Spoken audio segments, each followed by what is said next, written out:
많은 분들이 알고 계시듯 미국의 교육은 한국에 비해 자유롭기로 유명합니다. 한국은 고등학생의 경우에는 정규 수업이 6시에 끝나는 것도 모자라 밤 10시까지 야간 자율학습을 하는 것과 대조적으로 미국은 세네시에 하교한 후 공부나 여가 활동을 하면서 시간을 보냅니다. 그렇다 보니 한국인들은 미국의 교육 제도를 부러워하기도 하는데요. 하지만 웃긴 것은 미국 고등학생들은 한국의 교육을 부러워한다고 합니다. 대체 어떤 점에서 그런 걸까요? 바로 K급식 때문이었는데요. 많은 분들이 K급식이 전 세계적으로 유명하다는 사실 알고 계실 겁니다. 먹는 당사자들은 이걸 크게 와닿아하는 것 같지 않지만 사실 한국의 학교 급식은 다른 나라와는 달리 영양적인 면에서도 맛의 측면에서도 최고라고 해도 과언이 아닌데요. 그 이유는 한국의 경우에는 법에 아예 영양사를 꼭 두어야 한다고 명시해놨기 때문입니다.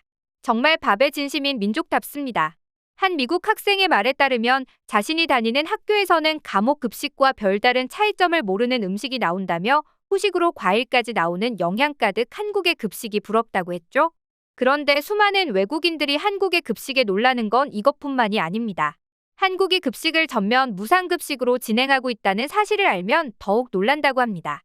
이 무상급식은 언젠가부터 한국의 대표적인 보편복지로 떠올랐는데요. 아무래도 밥심으로 살아가는 한국인의 특성도 있고 자라나는 학생들의 건강과 직결되는 부분이라 모두가 집중할 수밖에 없지 않나 싶습니다. 그런데 많은 분들이 아시듯 이 무상급식은 시행함에 앞서 굉장히 많은 찬반 논란을 가지고 왔죠. 찬성 측에서는 의무교육은 무료로 하지 않냐, 급식 또한 교육의 한 부분인데 부자와 서민 구분 없이 밥상 앞에서는 평등해야 한다. 차별적인 선택급식은 무상급식 수혜자들에게 심리적 상처를 안겨줄 수 있다. 재정 자립도가 높은 서울시는 무상급식을 시행하지 않고 있으나 재정이 상대적으로 빈약한 전북과 경남은 이미 무상급식을 실시하고 있다. 즉, 전면 무상급식에 소요되는 예산이 지자체에 큰 부담을 주지는 않는다고 본다. 보편적 복지를 추구해야 한다. 무상급식 전면 실시로 모든 국민에게 복지 혜택이 돌아가게 해야 한다와 같은 주장을 펼쳤죠. 그럼 반대 입장은 어땠을까요? 무상급식은 권리가 아닌 공짜다. 지불 능력이 충분한 학생에게 무상급식을 실시하는 것은 예산 낭비다. 무상급식 대상은 빈곤층으로 한정해야 한다. 선택적 복지가 바람직하다. 자립 능력이 없는 어려운 사람을 돕는 것이 복지의 기본 철학이다. 생활 형편 넉넉한 학생들까지 무상급식을 하는 건 세금 낭비다의 입장이었습니다. 어떤가요? 여러분들은 찬성의 입장이신가요? 반대의 입장이신가요? 물론 둘 다 이해가 가는 입장입니다. 반대측 입장도 결국은 모두의 세금이 증가되는 것을 막자는 입장이었으니까요. 지금은 결국 무상급식을 채택해 초등고뿐만 아니라 이제는 유치원까지도 무상급식 이야기가 나오고 있는데요. 유치원 무상급식 얘기까지 나오고 있다는 것은 이 무상급식이 여러모로 만족도와 효과를 인정받았다는 것입니다. 실제로 이에 대해 미국의 한 논문은 한국 무상급식의 놀라운 효과에 대해 극찬을 했는데요. 해당 내용은 이렇습니다. 첫 번째, 한국의 무상급식은 고용 효과를 창출해낸다. 무상급식 덕분에 영양이나 조리 등 일자리가 새로 생겨난 것입니다. 이 논문에 따르면 무상급식으로 인해 취업자가 연평균만 9,800명 정도 늘어났다고 하는데요. 이렇게 되니 당연히 경제에도 긍정적인 영향을 끼치겠죠? 그뿐만 아니라 급식 재료 또한 기존의 유통망이 아닌 친환경 유통라인을 이용하기 때문에 농촌의 부양 효과도 누릴 수 있게 되었습니다. 결국 무상급식을 하며 4,660억 원이라는 부가가치를 창출해낼 수 있었죠. 그리고 이게 더 의미 있는 것은 이 부가가치의 40%가 서울을 제외한 지역에서 나와 도시와 농촌 간의 경제 균형에도 도움을 주었다는 것입니다.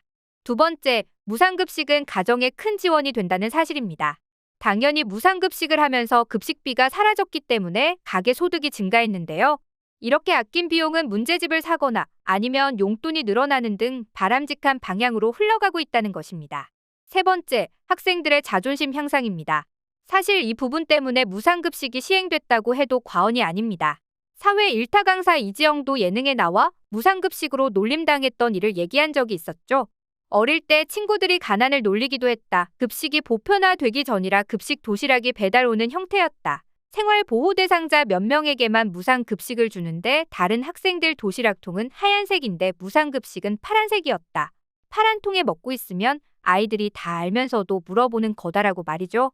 이처럼 알게 모르게 가난한 학생들에게만 제공하는 선별적 무상급식은 학생들끼리의 위화감을 가져오고 못 사는 아이라는 낙인을 찍어버리는 것이라는 겁니다.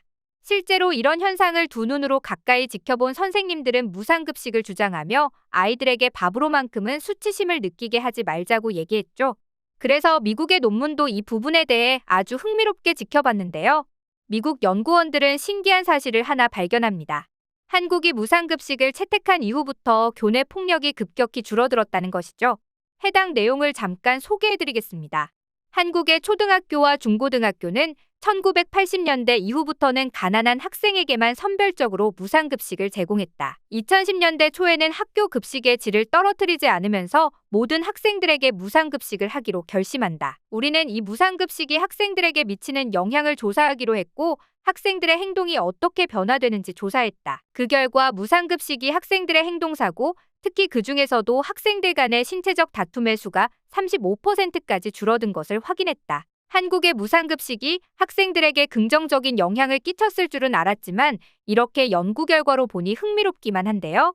이처럼 퍼주기라고 욕먹던 무상급식은 현재 세계의 자랑이 되었습니다.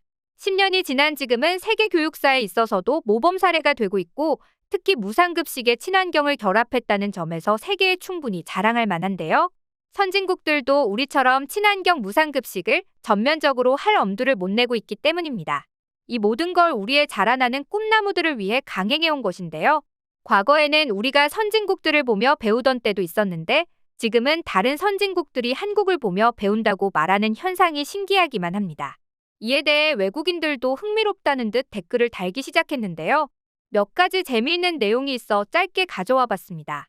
한국 급식은 영양도 있으면서 공짜라고? 양도 너무 푸짐한 거 아니야? 저 정도면 나도 학교 다니고 싶어질 것 같아. 그래서 한국인들은 매월 첫날 점심 메뉴부터 훑어본대. 아예 칠판 옆에 급식 메뉴표가 붙어있다더라. 나는 매일 똑같은 패스트푸드나 먹는데 말야. 와, 우리 집에서 먹는 밥보다 더 맛있어 보이고 영양가 넘쳐 보이는데 진짜 대박이다. 왜 한국인들이 똑똑한지 알겠어? 신기하게 한국은 무상급식을 해도 급식의 수준이 높네? 난 그게 더 신기해. 우리나라에서 무상급식을 시행했다면 학교가 세금을 다 처먹었을걸? 한국은 세금이 어떻게 이렇게 투명하게 돌아가는 거야? 와우, 저 한국 급식 사진에 비하면 미국은 우리를 독살시키려나 보네. 게다가 양도 많아. 이 정도만 먹으면 하루 종일 살 수 있어. 미국 학교 급식과 나란히 놓고 보면 미국의 건강 문제가 많은 이유를 분명히 알 수 있다. 한국에서 학교를 다녔으면 좋겠어. 나 54살인데 한국 학교에 갈 수 있어? 미국에서라면 이 급식은 $28, 하나로 35,000원에 판매될 거야.